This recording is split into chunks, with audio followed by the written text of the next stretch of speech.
জনক ঘটনা। আমরা একটা বিয়ের প্রোগ্রাম দেখলাম যেখানে কিছু ছেলে পেলে গিয়ে সুন্দর করে বলছে যে এখানে আওয়ামী দোসর আছে এবং এই কথা বলে তারা সেখানে মিছিল করছে এবং তারাও আবার বলছে আমাদেরকে মব বলার চেষ্টা করবেন না, মব সন্ত্রাসীরা বলছে তাদেরকে মব বলার চেষ্টা করবেন না।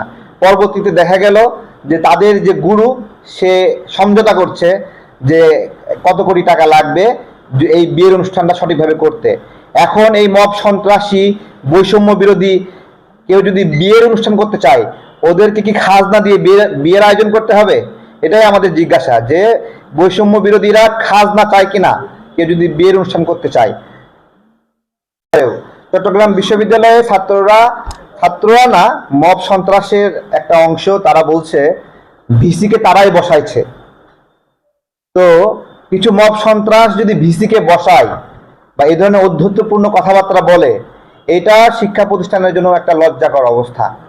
উনি যে ওখানে দায়িত্ব পালন করছেন কিভাবে করছেন আমরা নিজেরাই লজ্জা পাচ্ছি, কারণ এই গণ অভ্যুত্থানে আমরা সক্রিয়ভাবে ছিলাম। এইভাবে এর আগে দেখেছি একজন শিক্ষক হার্ট অ্যাটাক করেছে, স্ট্রোক করেছে, এরকমও ঘটনা ঘটেছে। হ্যাঁ, যখন যেখানে ইচ্ছা হচ্ছে কেউ পিছন থেকে কলকাঠি নাড়ছে, কিছু টাকা দিচ্ছে, ওই প্রিন্সিপালকে সরায় দাও, অধ্যক্ষকে সরায় দাও, অমুক অফিসারকে সরায় দাও, এবং এগুলো প্রত্যেকটার পেছনে অর্থনৈতিক স্বার্থ রয়েছে। অর্থ পেলে সে হলো ভালো, আর অর্থ না পেলে সে হলো স্বৈরাচারের দোসর, অর্থ পেলে সে গণ অভ্যুত্থানের পক্ষের শক্তি। তো এই হলো অবস্থা। এখন যারা এরকম ভাবে বিগত সময় দায়িত্ব পালন করেছে তারা এখন এই মব সন্ত্রাসীদের চাঁদা দিয়ে তারপর টিকে থাকতে হচ্ছে। আসলে যেভাবে এই যে একটা অধ্যক্ষকে সরাতে হবে, কিছু ছেলে পিলে গিয়ে সেখানে চিল্লাচিল্লি করবে, স্বৈরাচারের দোষর গালি দিবে, তো এটাকে কি ভাষায় এটাকে বলা যায়? এটা সারা বিশ্ব পরিমণ্ডলে এটাকে যে ভাষায় বলে আমাদের এখানেও সেই ভাষা।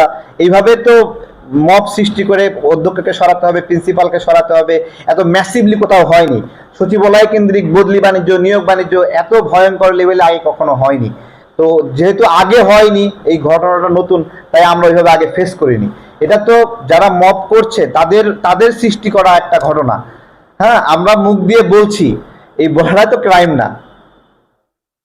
হিসাব খুব সহজ। আমাদের বগুড়া জেলায় যেদিন এনসিপির প্রোগ্রাম দিল, সেই প্রোগ্রামের সময় বগুড়া জেলায় একজন আওয়ামী লীগ নেতার কাছ থেকে 7টা গাড়ি চেয়েছে, সে 3টা গাড়ি দিতে রাজি হয়েছে, 4টা গাড়ি আরো দিতে পারবে না।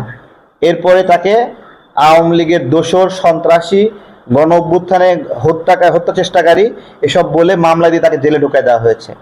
তো এইটা বাংলাদেশের রাজনীতিতে যাদের উপর নতুন করে মানুষ ভরসা করা শুরু করেছিল তারা এটাকে খুব প্র্যাকটিস করছে। ছোট ছোট ছেলে পেলে মনে করে তাদের কান্না করার অধিকার আছে, জিদ করার অধিকার আছে, তারা অনেকটা জিদ করছে। যে ছোট ছেলে পেলে আমাদের এলাকায় বলে যে ছাদ ধরছে, হ্যাঁ, ওই রকম ছাদ ধরে কিসের জন্য? আমাকে আইসক্রিম কিনে দাও, আমাকে চকলেট কিনে দাও, ললিপপ কিনে দাও। তো এই মব সৃষ্টিকারী এরাও ওই একই অবস্থা, যে এরা মনে হয় জিদ করতেছে আমাকে কিছু টাকা দাও, কিছু টাকা দিলেই সে গণ অভ্যুত্থানের পক্ষে শক্তি হচ্ছে, না দিলে স্বৈরাচারের দোসর হয়ে যাচ্ছে। হ্যাঁ।